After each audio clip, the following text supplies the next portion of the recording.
आज्ञा जोहार। Welcome to my किसान भाई ओडिशा यूट्यूब चैनल। मुई आपणकर किसान भाई जगत पटेल। आज आम हल्दी चाष विषय किसी जानमा, जेहेतु मुई निजे हल्दी चाष करी है, चलतु देखमा।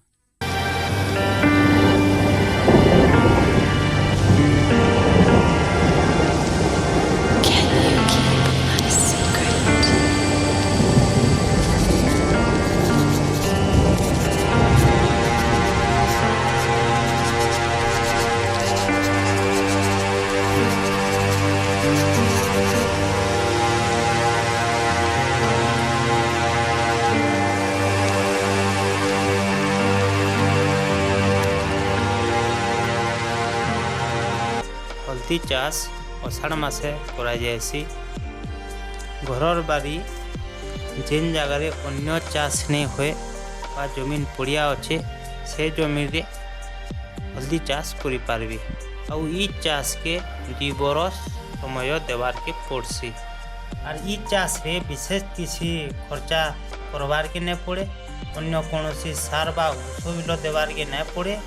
कम परिश्रम रे कम खर्चा रे भल लाभ नहीं पारे। पहला जेन माने घरे व्यवहार लगी चाष करुछन तो पेड़ माध्यम रे हल्दी चाष करबे। जदि बड़ आकारे जदि करुछन फल माध्यम रे बा रोटन माध्यम रे मैट के रेडी करी करी ये हल्दी चाष करि पारबे। पहला तो हल्दी के जगाबार लगी गाड़ कुड़ा जीवा। गाड़ कुड़ला परे हल्दी के जगे देबे और रीढ़े देबे। जेते बोले रीढ़े सारबे हेंता छाणी देबे। अषाढ़ मास पहला पेन जेते बोले पैबा हल्दी गच धीरे धीरे करी से मेटू आंकरी जीवा। हल्दी बिहन तो नहीं मिले आखर पाखर गाँ न जदि जे हल्दी चाष करुचे तार नो हल्दी आनिकरी चाषटा मूल करि पारबे। 2 बरस पूरी गला उतारू हल्दी के कुड़ी नेबे और गरम पानी रे ताहाके सिझे देबे। और सिझी गला परे 10 रु 12 दिन खरा रे ताहाके सुखे देबे।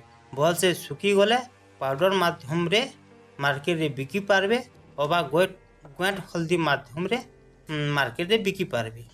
हल्दी रेट तो सब बोले कम बेसी रहीचे। मोर जानबार रु 100 रु 150 तक रहीतिसी। तो जे जेनता हिसाबे तामने हल्दी चाष करूछे सेंता हिसाबे से लाभ उठे पारबा। चाष विषय वीडियो मान को देखबार लगी मोर चैनल के सब्सक्राइब करबो।